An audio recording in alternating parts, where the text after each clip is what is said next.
Comic-Con for the big fun that it provides, but every year there are a few amazing panels that kind of fly under the radar. One of those this year is about a new documentary called The Stamp Thief. He had access to millions of dollars worth of the greatest stamps in the world, and he just said, I'm going to take some.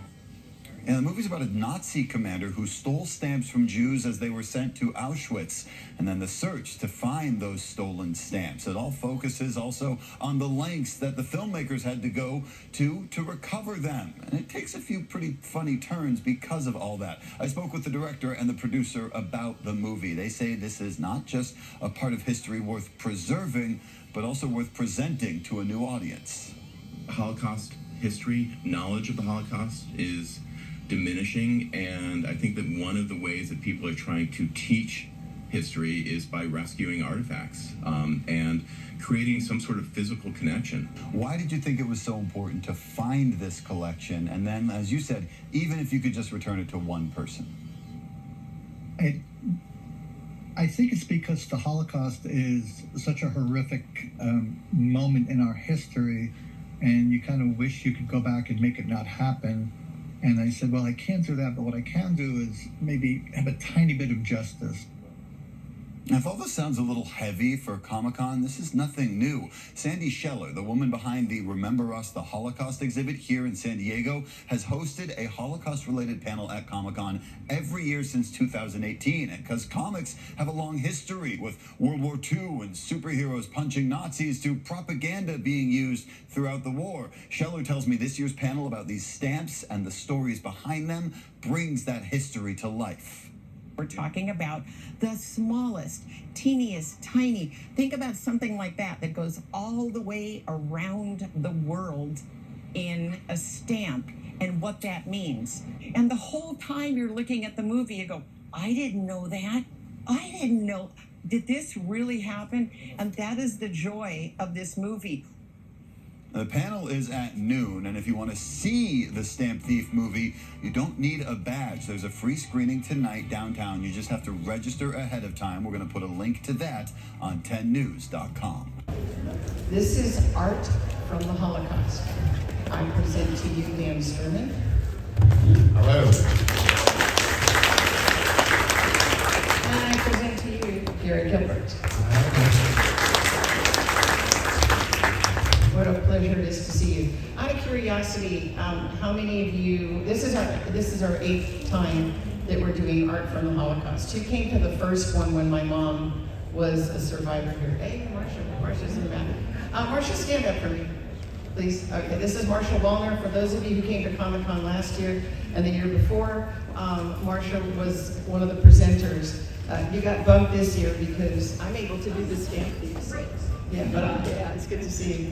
So yeah, we've been doing this 8 times and nothing has ever repeated. This was an opportunity that I could not pass up at all because this is a film that hopefully you're going to be seeing it on Netflix and in different places, this incredible documentary called The Stamp Thief.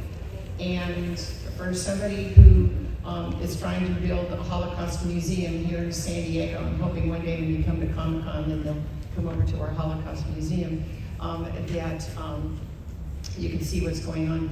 And right now, and I will talk about it at the end, we have a San Diego Public Library that will have our next Holocaust exhibit for 2 years. So when you come back to Comic-Con, come on over to the library. A person who, I'm gonna cry, so excuse me, but a person who's helped make this possible has been Human Commissioner Nicole Murray Ramirez. So Nicole, can you stand up for me, please? And this is Nicole. And Nicole. And Bob Lehman from the San Diego Museum Council, who is here videotaping right there in the middle over there. So it takes a village.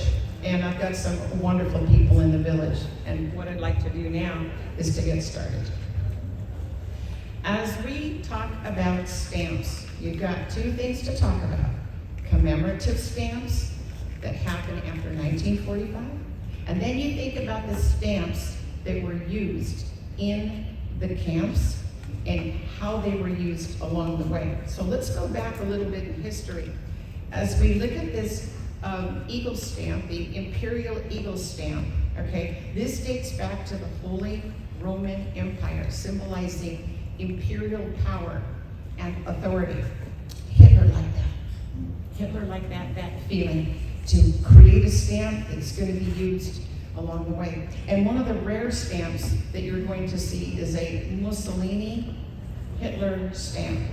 And when you think about that, you can see on the side to the left, the sign from Italy, and then the imperial eagle. Do you see that eagle? Interesting. Now, let's talk a little bit more here. Imagine that you got a postage stamp and you got this card that came out of a concentration camp. Let's say this came from Auschwitz, or this came from Buchenwald. This is a really important thing to think about. When that card reaches your address, the Nazis know who you are as you're getting this card. And if you're Jewish, you've already been marked. Did you ever think about that? Pretty crazy. And look at the stamp that's on there, a stamp of Hitler. The other thing to think about is you could not use cursive writing. You had to use printed writing. There were many things you could not do. You ask for money, but they're going to take it away. You don't talk about the conditions. You had to write in their language. And anything you guys want to pop in on that, Gary? And you also had to write in German so the guards could read everything you wrote. You couldn't put any other language too. So imagine that you get a card and then all of a sudden somebody says, I know you're Jewish, and then you end up going into a camp. Even when you wrote letters out of the camp, they kept track of how many times you wrote. Isn't that crazy? Now, we'll go into a little bit of the commemorative stamps. Why are commemorative stamps so important? Because two words, we never forget. When you think about Majdanek, when you think about Treblinka, when you think about Auschwitz, again, you have these commemorative stamps because if you didn't continue talking about it and educating it, chances are people will say it didn't happen. Any comments from you guys? There is a whole history of, there are many, many countries that have put out commemorative stamps, which is kind of strange because you can literally, I'm not sure if I'm being 100% accurate here, but I think like the Seychelles have put out a commemorative stamp. There are countries in Africa that have put out commemorative stamps. What we have here is the Lutz Ghetto. Now let's take a really good look at that stamp, okay? Because it has the profile of Mordecai Chaim Rumkowski. And each of the 20 stamps included in the Star of David. So you'll see that the stamp, look how tiny these things are. They're only that big. And look at all the information that's in a stamp. You've got a Star of David, you've got a compass, the scissors, the wheel. I mean, there's a lot of information, and this is something that gets, mailed out all over.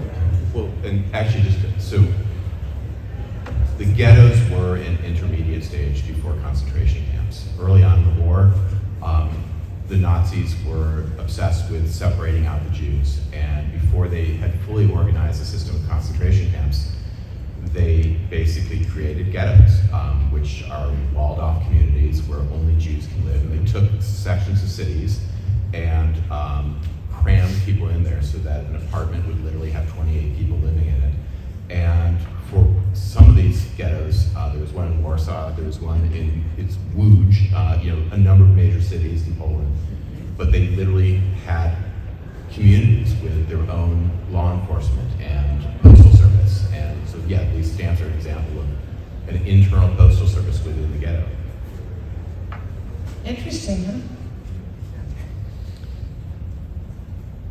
And as Dan just talked about, you see the Łódź Ghetto, the Warsaw Ghetto, the Lisbonstadt Ghetto, and again, commemorating. And if you look at these stamps, take a really good look at the detail of what people drew that was shipped out. These things are that big. So postage stamps have some really cool things. Are there, by chance, any stamp collectors here? Are there, you like to collect stamps? Yeah, it's really fun because you look at the pictures of them, and especially when you go up to them. And what I love with Dan and Gary is when they'll talk about the print, you know, the fingerprints on that stamp, which we'll get to in just a bit that way. Look at this from Terrorism. And again, as you look at this stamp, you'll look at it and you'll say, okay, Terrorism Ghetto. What was Terrorism Ghetto about? It was the art, where the art was done, the propaganda was done. One of the first camps where things came out. And if you look at that stamp, pretty incredible. Look at the eyes. All right, they drew what they saw. And with this particular stamp, it's kind of interesting because it was a resistor stamp. They have their own way of doing things. So in the Warsaw Ghetto, this particular stamp, it was used from 1940 to 1943. If you ever find a copy of the stamp, this is something you want to hang on to. It could pay for your sons or daughters, college tuition. And it was a resistor stamp that was used in their own way of getting mail out. Dan, you ready to have some fun? Okay, here we go. The Hitler propaganda stamp. Isn't that crazy? So you look at the stamp that Hitler had that was used, and then look at this propaganda stamp of how somebody did this skeleton on top of it. Dan, you want to shoot yourself, or you want to talk about this one? So there were, throughout World War II and throughout probably most modern wars, there were all sorts of attempts at propaganda. And, it's hard to circulate propaganda when you are not in the country. The Allies dropped leaflets, but oftentimes that was really ineffective. Someone in 1944 came up with the idea that they would actually use the German postal service to actually deliver mail that was actually propaganda. And so they, essentially, I believe the purple stamp on the left maybe is authentic, but a lot of the Nazi stamps had Deutsch, right, which is German Empire. Basically, the OSS, which is the precursor to the CIA, came up with this plan, which they called Operation Cornflake, or Cornflakes. And the idea was that German mail service, the deliveries happened in the morning. So the idea was that they were going to basically have propaganda letters delivered in the mail that people would open over breakfast. And the way they did this is they would bomb mail trains. And then if a mail train was destroyed, they would then separately drop bags that they had German POWs who'd worked in the postal service and interrogated them and figured out how to create mail bags that looked like German mail bags. And they dropped the mail bags in the wreckage of the trains rather.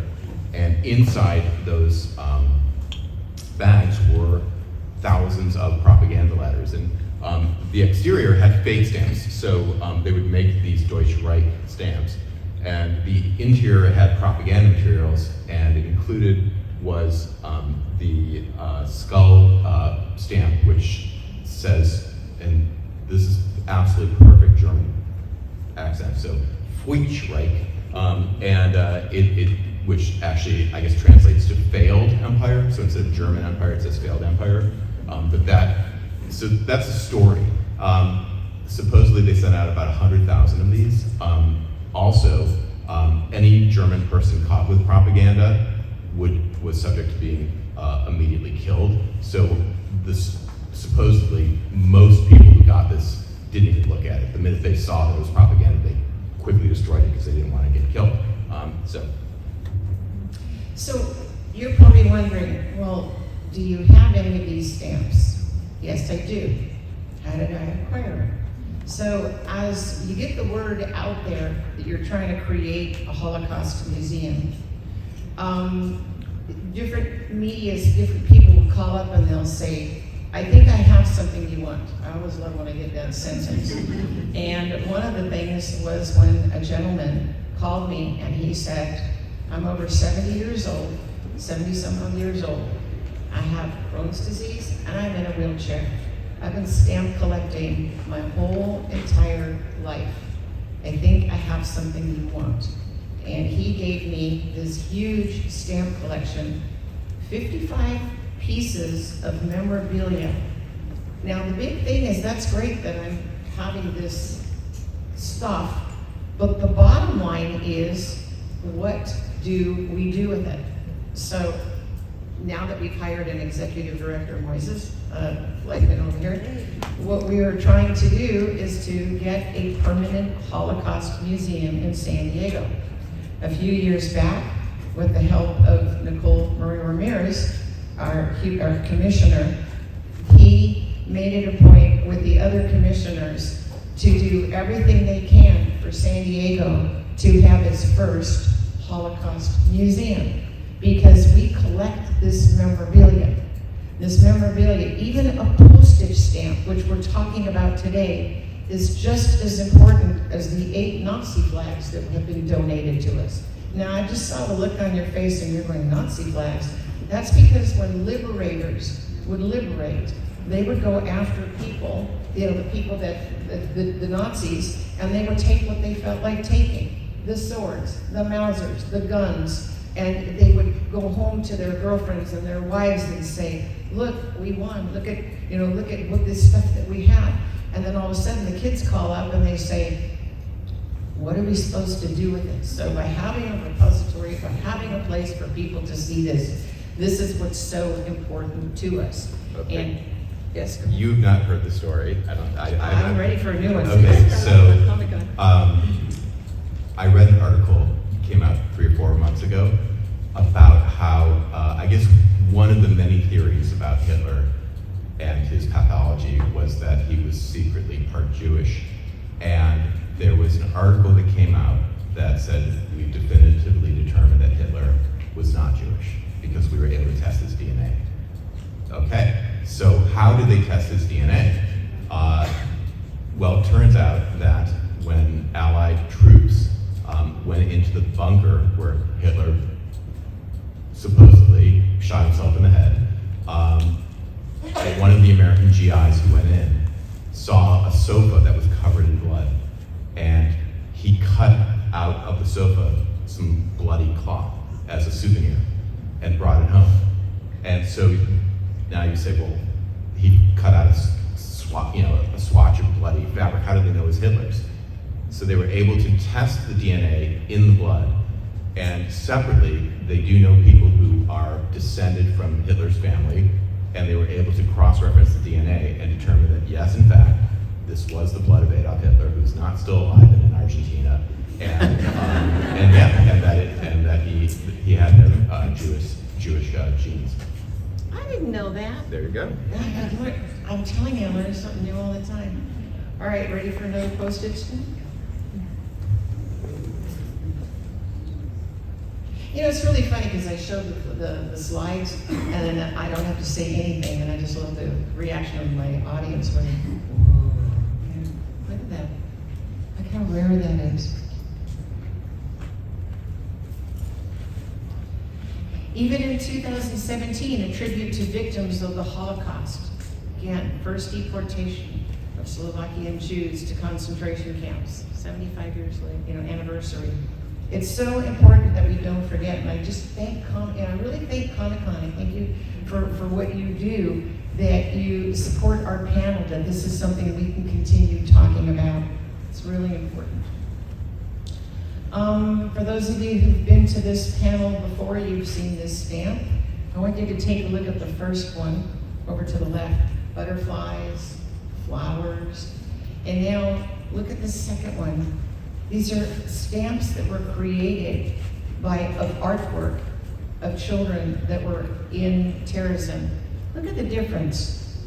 Look at the difference of the two. Flowers, butterfly on one, and then look at the right one where you see the guard and the person who's Jewish. And then you can see the bottom one. how do I know so much about these particular stamps? That was my mother's cousin. And so, Kitty Bruna-Ova is the one with the glasses, and they had an art class in Terezin, and what happened was the kids were then gathered and taken to Auschwitz where they were gassed, but the art continued, and by about 1968, 3 commemorative stamps were created by children whose artwork was discovered under their beds in Terezin. And so, to this day, it took me forever to get the stamp, and now whenever I do these presentations, I always have somebody that says, okay, I know how to get you one. So thank God I've got one. And you know, Richard, when we did this presentation in Poway, he was able to get me the stamp. So I'm so grateful to everyone. And now we're gonna have some fun. This is called The Stamp Thief. Do you want to start off talking about it, or do you want me to show the first? I'll just give a brief introduction. I live in Los Angeles, and a friend of mine came to me and said, I heard you were a stamp collector. And I said, I was. I started collecting. Like people in this room, I have the gene of a collector. I collected baseball cards and had this wonderful collection. One day I went home and my mother threw them out. Okay, separate conversation. And I collect Mad magazines, and we still have those. And I began collecting stamps with my daughter as an adult and sort of got into it. And then a friend of mine called me and said, we have to go to lunch. And he then told me the story. His father was a psychiatrist in Washington, D.C. And one day a patient came to him and said, you need to talk to my wife. The wife's father, I'll need Dan to help me on this one, it gets complicated.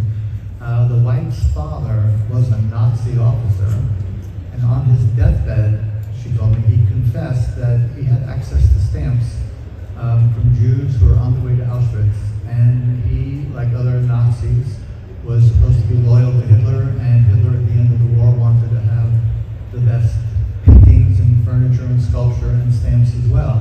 And one of his jobs would be whatever he found, he would send it off to Hitler. But like myself and maybe people in this room, he had the soul of a collector, and he couldn't do that, and no one else knew what he was doing because he had the only knowledge.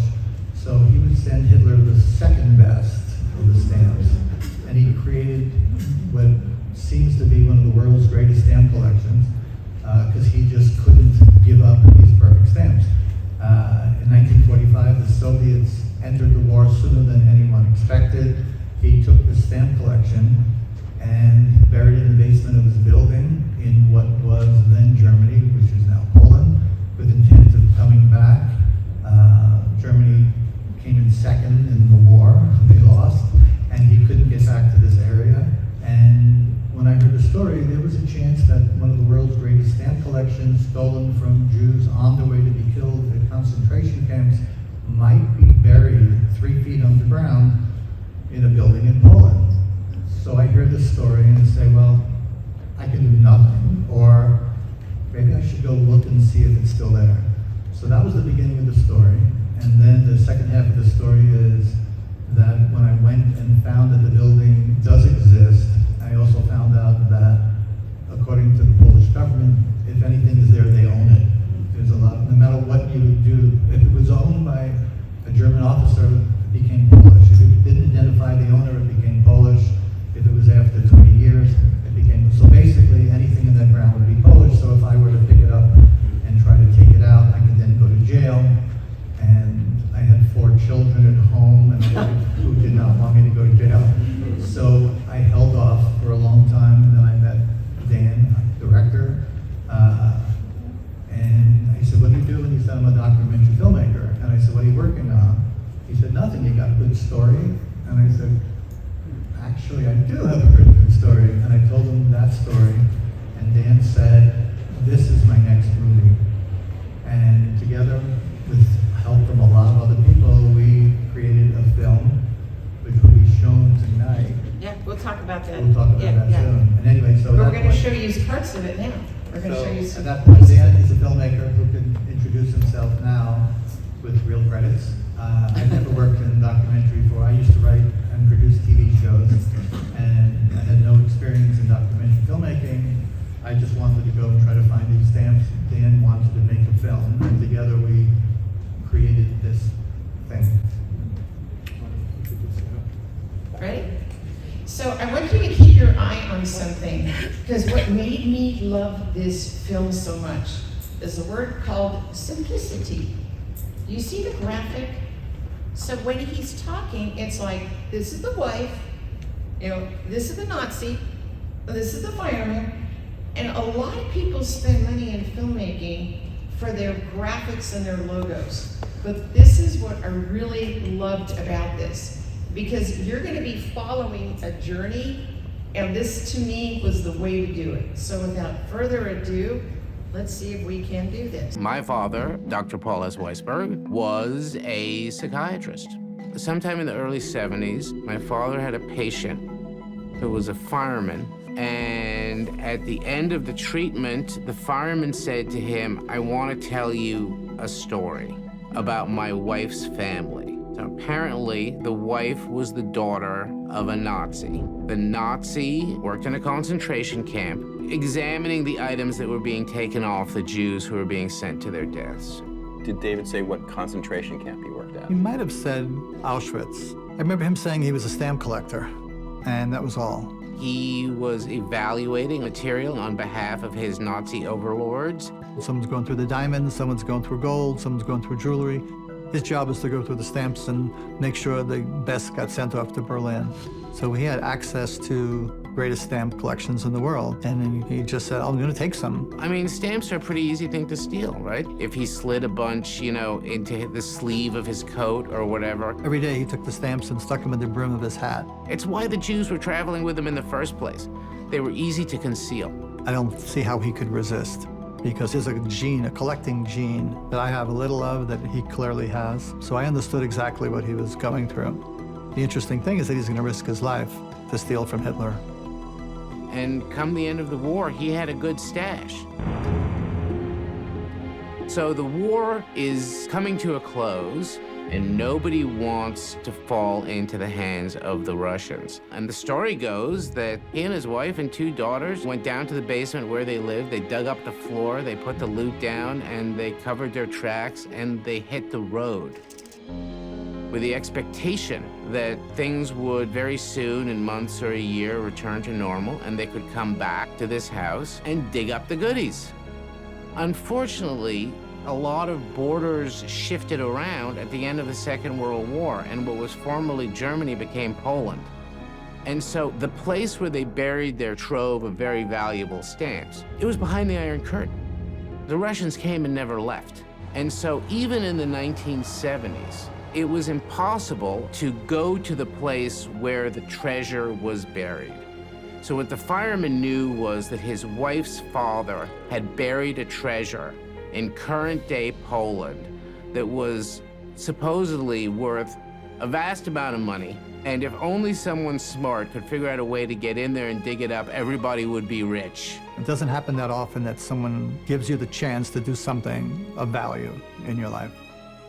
Like, imagine if there's possessions of people who were murdered in the Holocaust and it's buried 4 feet underground in a zinc box. Let's go find out. If somebody ever told you that something was buried in a certain place in a time, well, let's talk about what it took a little bit to get to Poland, like a realistic thing about. Can we talk a little bit about that? And then we'll watch the next clip. So many things. Why don't you talk about It sounds crazy, but this was the easiest thing I've ever done in a way.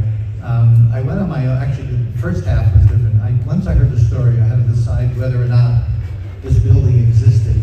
I knew little about Poland, but I didn't know that a lot of entire cities had been destroyed. So I got on a plane. I couldn't speak a word of Polish, so I made flashcards in English and Polish, some about food, some about American embassies, some about hotels, and I basically held my little cards up when I wanted to talk to people.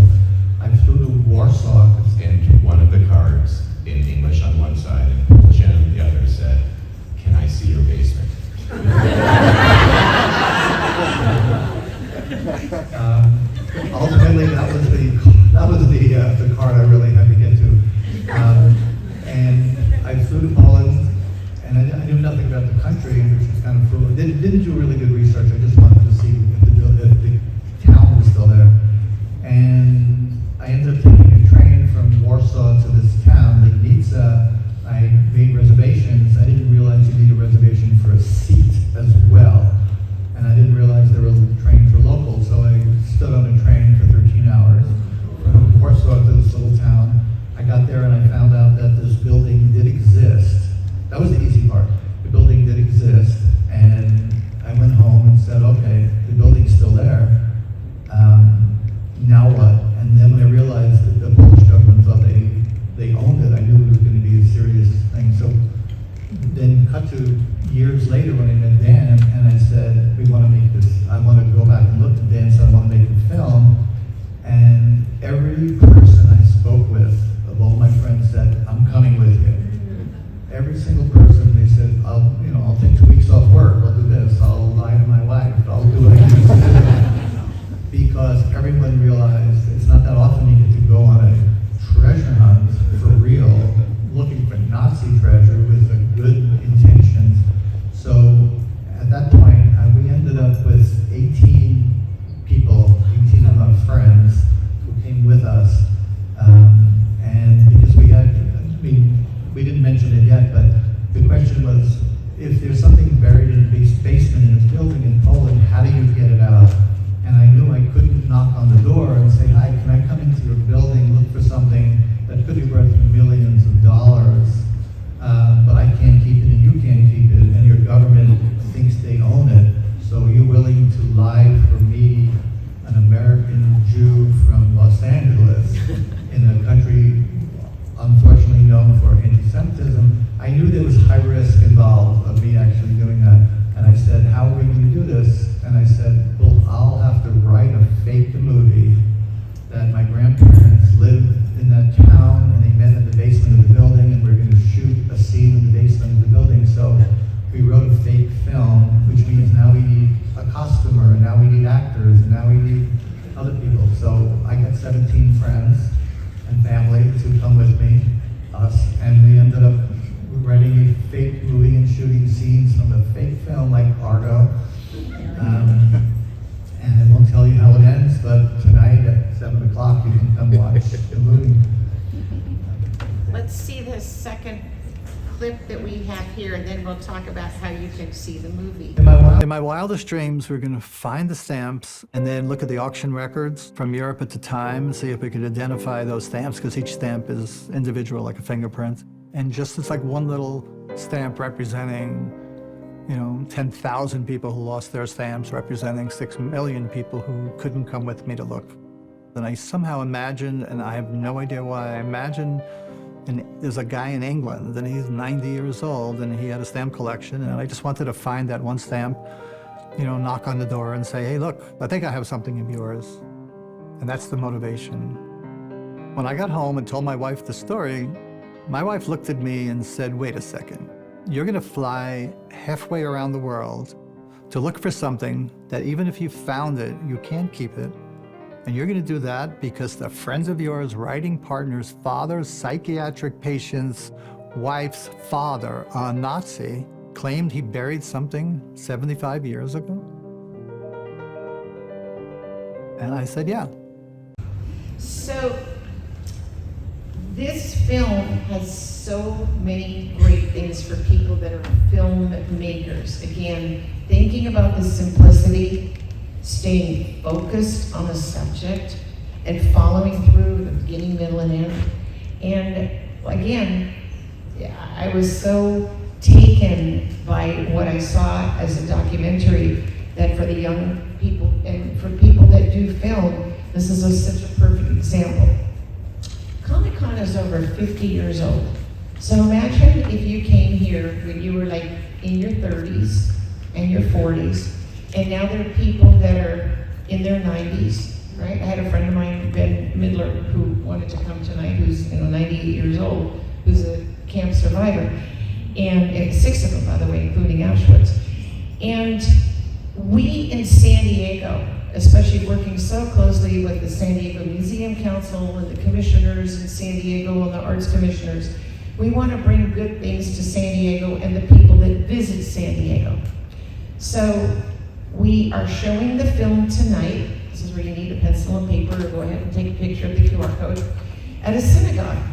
And the name of the synagogue is called Or Shalom, and it's over on 3rd and Laurel. So if you can grab that QR code, they're going to keep the link open for like until about 2 or 3 o'clock. So you will need to go to this link, or if you go online and you type in Or Shalom Stamp Thief, there'll be a thing where we register. Because there are people that are going to this particular presentation. It is free, by the way. And they are older, and we want to provide this for you. So if you want to see the documentary, the full, complete documentary, there is every emotion you can think of in this documentary. Absolutely everything, from just, it's like wearing a seatbelt and you almost want to break through the seatbelt because it is so cool. Any other hidden jewels that we want to talk about? I think it's worth mentioning, like the cool thing about the film, so David, the dark-haired guy who is in the opening clip along with Gary, there are a lot of cool things I enjoyed about the process of working on the film. Gary was a writer on Seinfeld for a period of time, and is joyously funny to be around often. David is a screenwriter. Among his credits, he wrote a film called The Rock, which is like about people breaking into Alcatraz, which I remember loving when I was growing up. It's a mystery. David, the information that he gave us initially, he had very little information. He only knew the Nazis' initials, which are RW. And so, you saw a graphic in which there are 4 people. There's David's father, who's a psychiatrist, and then a bunch of blank spaces for other people. And as the film progresses, that graph gets bigger and bigger and bigger, and we ended up finding the Nazi, and finding the Nazis' children, and finding the Nazis' grandchildren, and interviewing them all, and they actually helped us with our search. And it just expanded and expanded. Yes, it's a mystery story, and it's a heist story. Also, I think Dan left out the fact that he is a serious documentary filmmaker. He's worked on films that have won and been nominated for Oscars and Emmys. So this is not just a story of a guy who says, come on, let's go for a hunt. He put together an incredible film. And if you get to see it, you'll see that it is a film that is a heist. It's Argo. We're going to go try to find something. It's also a film about anti-Semitism, unfortunately. It's also a film about the Holocaust and history. It's also a film about a crazy guy from Los Angeles who wouldn't take no for an answer. So I'm just pushing it because it is really worth it if you are close enough to go see it. Here at Comic-Con, we meet the coolest people in the world. And if it's okay with you, I'd like to talk a little bit about my buddy Tom, who writes for, he does graphics and comics for Mac Magazine. So if you happen to go down to the exhibit hall and you're in row I and you happen to go to 07, just to give you an idea of what he did for me. And it's one of my favorite things. So if you happen to go to see Tom, like I say, he writes for Mad Magazine, just kind of nudge him and say, hey, we saw your picture on the Art From the Holocaust, because we always have a good time doing that.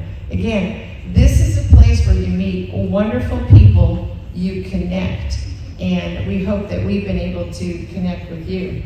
What I wanted to let you know is starting in September 29th, for those of you who live in San Diego or plan on coming back, the downtown San Diego Library will have San Diego Holocaust survivors sharing their stories. And it is an exhibit that we have with the help of Dr. Moises Salinas Flightman, who's sitting right in front of me. He's guiding me with other people, including Marcia in the back that you met earlier. Hey, Marcia.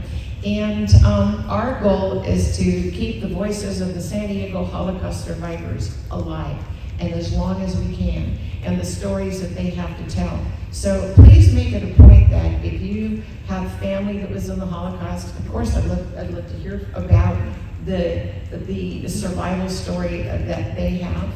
And I've been given my wonderful this, which means they're not saying hi to me, they're telling me I have 10 minutes. So what I'm gonna do is to now do any questions and answers you might have. Yes, ma'am. Hey, I work at the library, I see you all the time on the second floor. I was wondering if you could get that film approved to show at the Neil Morgan Auditorium or someplace at the library. What were we talking about today? What were we talking about this morning? That part of our grant that we won from the city of San Diego, thank you, Nicole, is that we want to bring this film and the quality of these films to the downtown San Diego library. This to me is huge to have it in that auditorium. I think it would be great. And Guillermo at the art and music section does a picture of this thing every month, or every week of the month. But I think it would be a better special event. So we'll be in touch. You know yeah. which room I'm in on this yeah, second you floor. talk to Addie. Mhm. Yeah, I think she'd be great to talk to. And actually, so I'll leave these up on the table at the end. Okay. But this has a QR code. You can get in contact with us. All right, great. And yeah, we'd love to I would share love it to with see anybody whatever. interested in organizing a screening, for sure. Again, we've left the link open for you that if you bring your badge, but if you can go ahead and just go to like get on your phone and just sort of put in the Stamp Thief or Shalom and then make your thing so that they know you're coming. It's really gonna be fun and to see this for free. But yeah, one of the things we talked about today was you're coming back. Also, people now say now what when they see the film and they talk about it. And one of my personal fantasies is that in a screening like this or a room like this, somebody is going to come up at the end and say, I need to talk to you. And they're going to tell me about their family and their story, and they're going to tell me what's buried, and they're going to ask me if I can come with them and look for it, and I'm going to say yes. So And it doesn't need to be truthful, so just come up with it. In the back. The whole process for the film, how long did it take from sort of start to finish? How long did the whole process take? So,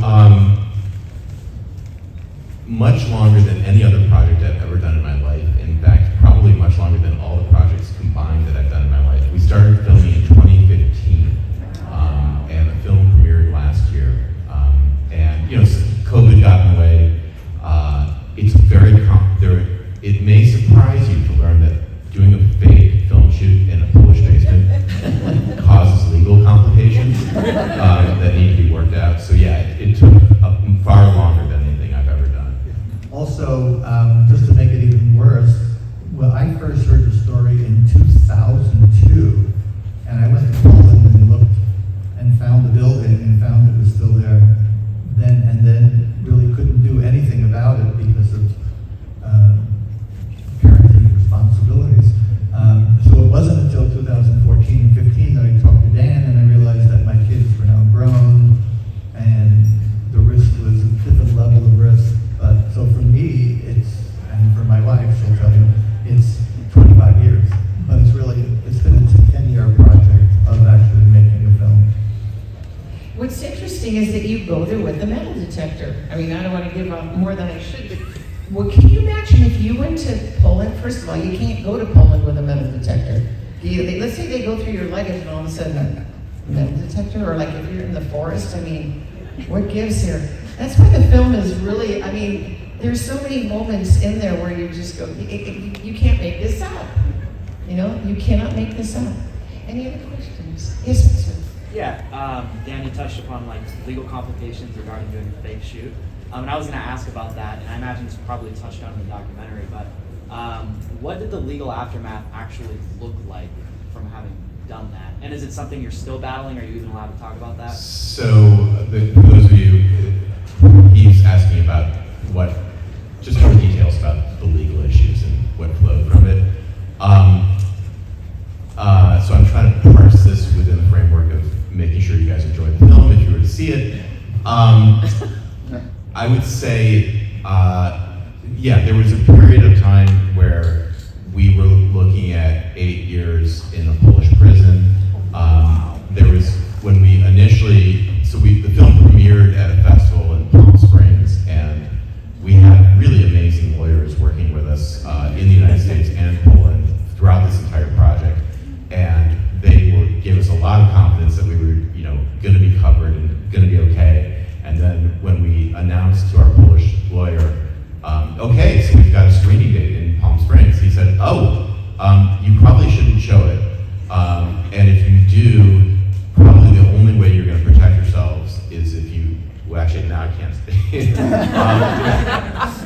So anyway,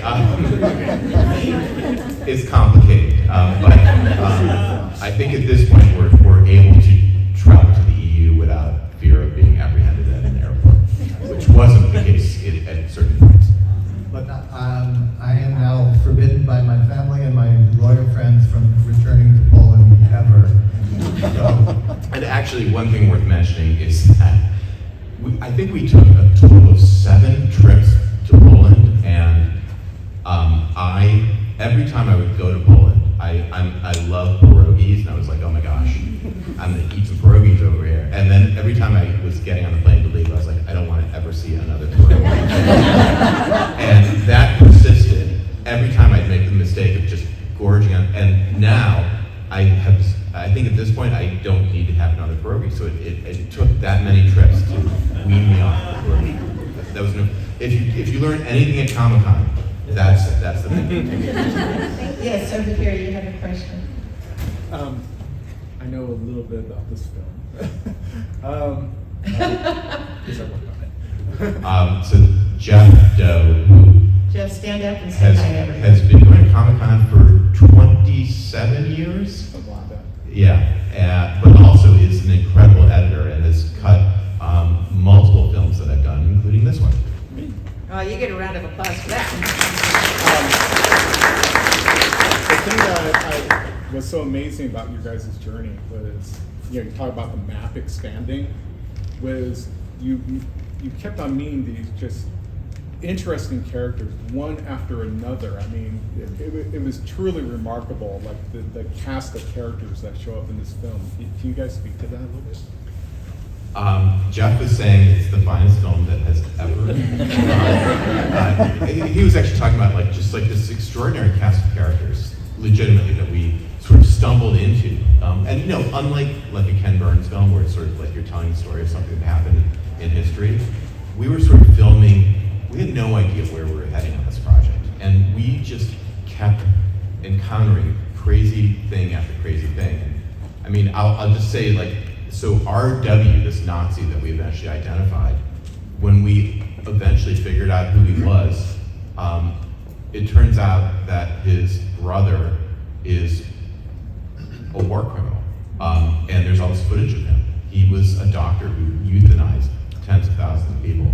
And, the crazy thing is that when we eventually found this war criminal's, great nieces, I guess is the, they live in the United States and they're wonderful. And when we got on the phone with Mimi, the grand niece, she's like, oh my gosh, it's like I have spent much of my life dating Jewish guys, and I'd always panic that they're gonna Google my last name, but yeah, it's a wonderful story, and we originally cut it as a series, and it was 4 hours long, and it's now 90 minutes, so it was very painful. We had to leave a lot of really wonderful material on the cutting room floor, but I think it has paced up the film. It's I think Jeff did a wonderful job. Yeah, just wanted to add that because what excited Dan about the film is that we were going to shoot it as it's happening. It was not history, and we didn't know. And because we didn't know where it was going, we had truly no idea what was going to happen. So we would just show up in a place. Next thing you know, we're dealing with the mayor of the town, and next thing we're dealing with metal detector experts, and we just keep. Every time we hit a wall, we had to go someplace else, and it was just, and we had no idea where we were going, literally every day. Okay, that's not working, now what do we do? So that's part of the adventure of the film, that it does not go where you think it's going, because we had no idea where it was going. Well, you've been given the high sign. Yep, I see it right over there. I like to follow my rules because I do like coming back each year. This thing next year will be number 9. One of the things I do like to do, if we can take a little minute, I'd like the 3 of us to stand up and kind of take a little bow. We would like to applaud you for being here, and then take whatever photo you want, and then we'll go out this door. But then as we go out, if you have anything you want to ask us, you can do that. So I'm going to say thank you, and here's your applause. Thank you guys so much.